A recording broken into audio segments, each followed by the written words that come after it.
Okay, here we are back at the office at the Driftforce garage after a very, very nice and definitely successful weekend in Finland at the Power Park for the third round of Drift Masters GP. You all kind of liked the first breakdown video from Spain, so that's why we are doing it again. And yeah, hopefully you enjoy and maybe you have the same result at the end like I have. So to be honest, Finland was one of the tracks our car already performed a bit in 2023 and also 2024. So that's why we all have been very excited to go to Finland, to the Power Park, which is an amazing track in the middle of an amusement park. And definitely also a really fun track with downhill, kind of downhill first corner, and then almost going downhill constantly until the last banked corner. So also, always in Finland, weather is a big game changer. Also this year, it was raining on competition day, full dry practice and quali day. So yeah, but it was very, very good and also fun. Big props to my team again. We leveled up again a bit. We're looking for that 1% in each team member, including me and the car.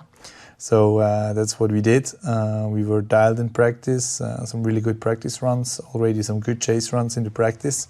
And the car was running flawless all the time.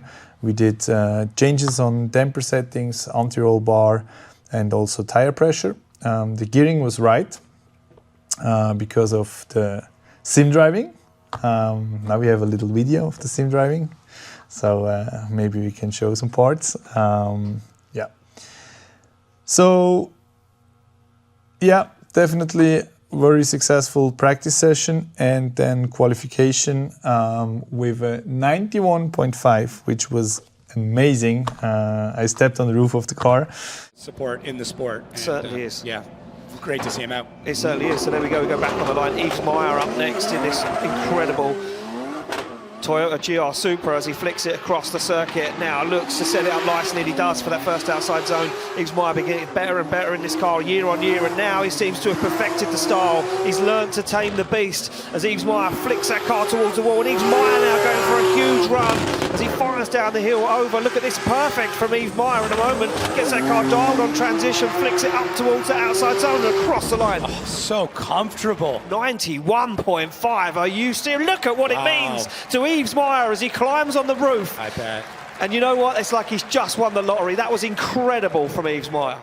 Yeah, because it feels, yeah, you know, the release of a score like this is just after 2 years of watching the guys doing 90+ runs, and then all of a sudden you're one of those guys, was very big. And it felt great, and it was also very comfortable to go into the second quali lap, and just knowing we cannot lose anything. So we tried to clean up the style points, and also some little mistakes on inner clip 3 and over the no-go zone.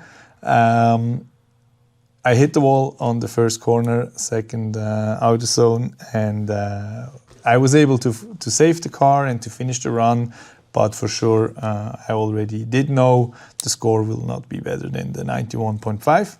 So we took it like it was, and we qualified, I think, 22nd or something, which at the end was our battle opponent, Lauri Heinonen. So Lauri, very, very fine guy, very good guy. Always a great pleasure to have him on the track and to talk with him. And last year's champion, of course. And the Finnish home crowd king. So our goal was to send him home. And we tried our best. That's why we're now doing the breakdown of the run. So basically, I was a bit, I was a bit expecting that he will chase first because of the new rule, so the higher qualified car can choose, because the conditions were very difficult. It was patchy, there was a lot of rubber on certain points of the track, so it was very slippery there. Then some parts were almost dry, so I did kind of expect it. He will go into the chase first, so he will figure out, or he will let me figure out the track first, and then he can just gentle chase and then do his lead run with all the knowledge he gained from the first run. Lauri Heinonen, the higher qualifier, again saying to the lower qualifier, you lead first. This will be interesting, though, because Yves Meyer is on a heater and practice looked good. I don't know if I would want him to lead first on this one. So basically, we did the run-up, quite okay grip until the Manji, which was expectable because also Patrick, from the spotter standpoint, he already saw it. So we did a nice flick entry into a medium angle in zone 1. And on this track we have basically only 7 zones, but we also have a no-go, and we also have the guidelines between the second last and the last corner. So that's why I also give some points there. So basically me in the lead, Lauri in the chase.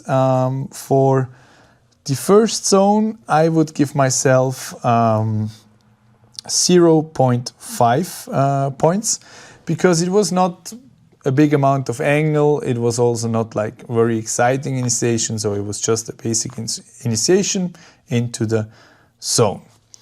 For him in the chase, he did the same. He has a nice angle behind me, is a bit less angle, but he's also a bit deeper in the zone. So that's why I give him also a 0.5. When we go into outer zone 2, we can see it on picture 2, which is the end of the zone, but then also the drone shot in the 3rd, 4th and the 5th picture. We can see me entering late. So let's see, the rear right wheel is entering from the side, the rear left is a bit outside of the zone. We see Lauri almost the same angle, but then he loses some angle in the middle of the zone, and I am quite good on the wall in the middle of the zone. But then at the end of outer zone 2, I leave it a bit early, just left the rear right wheel on the edge of the zone. We see Lauri more on the inside, almost the same angle. So that's why I give myself for outer zone 2 1 point, and for Lauri also 0.5 points. So he didn't really match the angle in the middle of the zone. In my opinion, he had the option to do it, but as I said, the conditions were very, very patchy, and same grip or different grip levels on every driving line.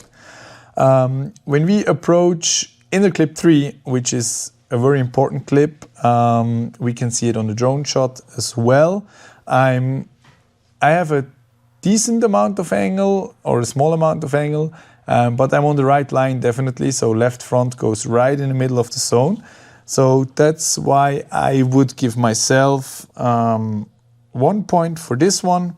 Lauri had the opportunity to have a nice line there too. He's still managing to do, he's not cutting the grass on the inside, so I give him 0.5 for this one.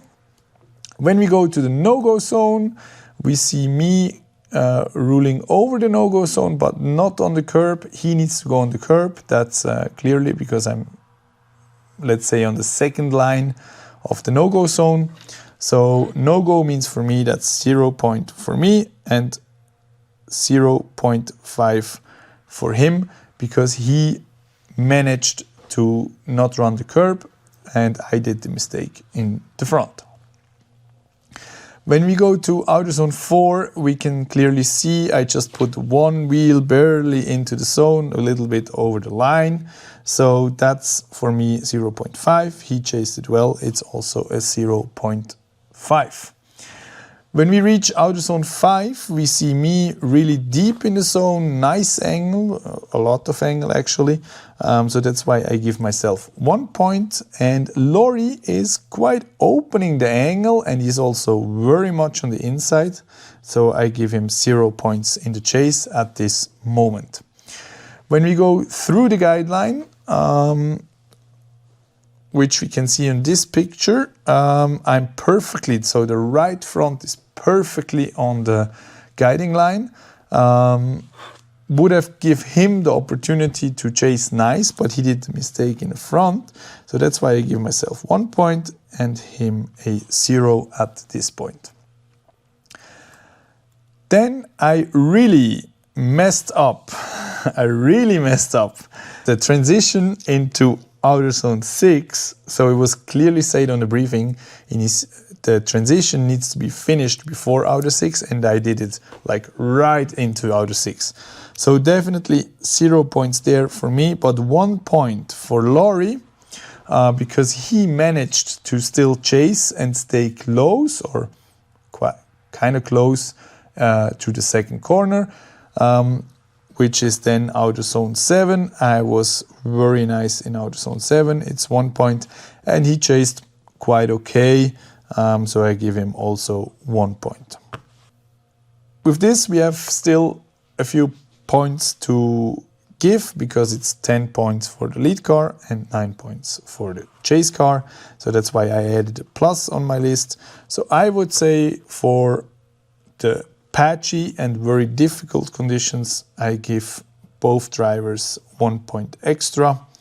Yeah, just to reward the hard track. So then that's for me 1, 2, 3, 4, 5, 6 and 2 half points. That's 7 points in the lead. Then for Lauri in the chase, it's 1, 2, 3 and 5 times half points, so it's 2.5. It's 5.5 points in the chase. As we switch around, Lauri is now in the lead. I'm in the chase. He has even less angle in outer zone 1 than me, and I was deeper than he was, but exactly on the same angle. So the picture looks very, very nice. So quite a good chase entry. So that's why I give Lauri 0 on the lead and a 0.5 for me in the chase. Then I was matching his angle very, very nice at the beginning of outer zone 2. We can also see it on the drone shot. He is barely in the zone, and then he goes in deep into the zone in the middle, and then at the end of the zone he stays too long on the wall, which was also clearly said in the briefing, which the judge doesn't really like. So basically for outer zone 2 I would give him also 1 point in the lead. But for myself, at the end I did a very, very ugly mistake. So I had a regrip on the back, and he was slowing down because he was a bit too long on the wall and there was still wet. But I did a really bad chase there, so I would give myself 0.5 in the chase. Because just of the end of this wall run. So then as we approach inner clip 3, which is a very important zone, like we say, to set up the rest of the track, he is like way too much on the inside. So that's a 0 for him. I was cutting the grass on the left. I honestly had no other way to go, but I did the mistake a bit at the end of outer zone 2. So that's why I give myself there also a 0. But then no-go zone, he runs the curb, which is an absolute 0 on this no-go zone. I needed to run the curb too, which is I was still able to chase, to stay in the game. So that's why I give me a 0.5. Then he goes into outer zone 4. a bit deeper than me, but still not really nice. So that's why I give him a 0.5, and myself I give a 0, because at this point I would have the opportunity to chase closer and to close the gap. And that's where I made the biggest mistake. Because of not closing the gap into outer zone 4 and in outer zone 4, I needed to try to close the gap reaching down the hill on outer zone 5. So he was nice in outer zone 5. I was kind of okay, so I give myself 0.5. He was nice on the guiding line, so it's 1 point for him, and I completely overshoot. So 0 on the guiding line for myself. So I tried to close the gap from outer zone 4 to outer zone 5, which is a downhill section, so it's very high risk to overshoot. And then we see the big puddle on the outside.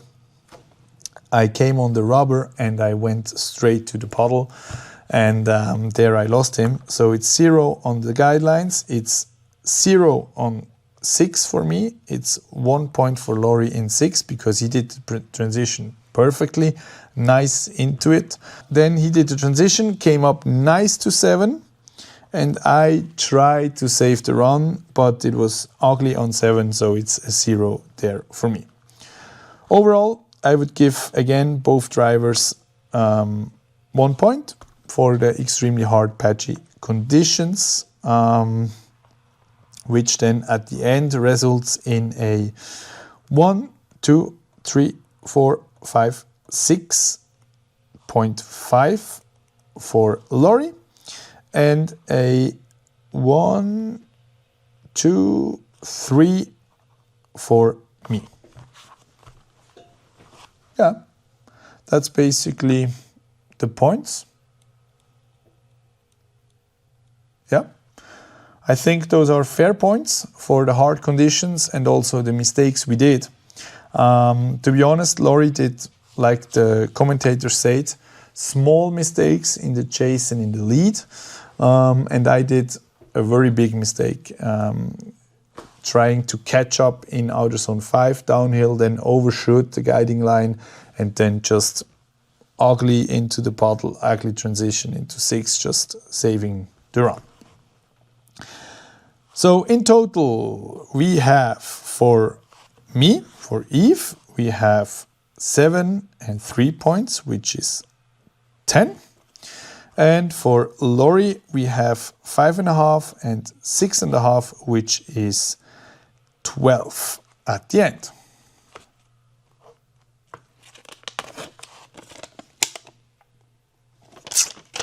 Yeah. And to be honest, I think that's a fair judging also from the judges, because they, like the commentator said, Jacob and Ian, they watched over and they were like close. So I think this shows how close it was. And I would say if I didn't do the stupid catch up in outer zone 5 downhill, I would have not lost the 0.5 points on 5. I would not lost the 1 point on 6, and I would not have lost the 1 point on the guiding lines, and then the 1 point on 6, which is 2.5 points more. So basically then I would have maybe won against Lauri Heinonen, the Drift Masters champion 2024, and we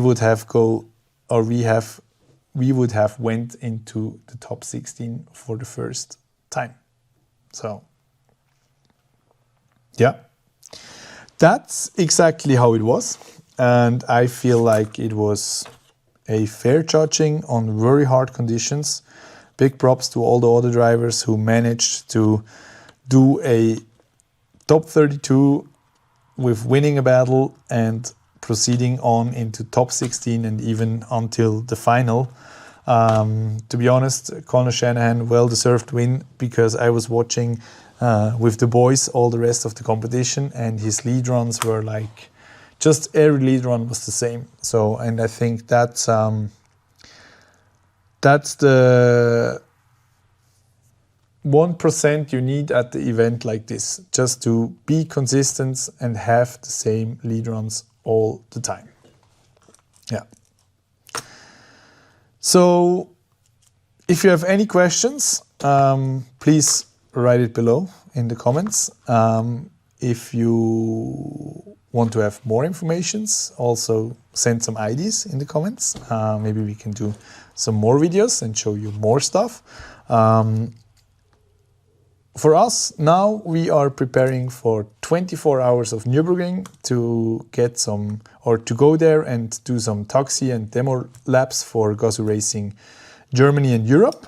And after that, we go directly and straight to Ireland, Mondello, which is the 4th round of Drift Masters this year. And I'm really much looking forward, because also Mondello was a track where our car was quite good.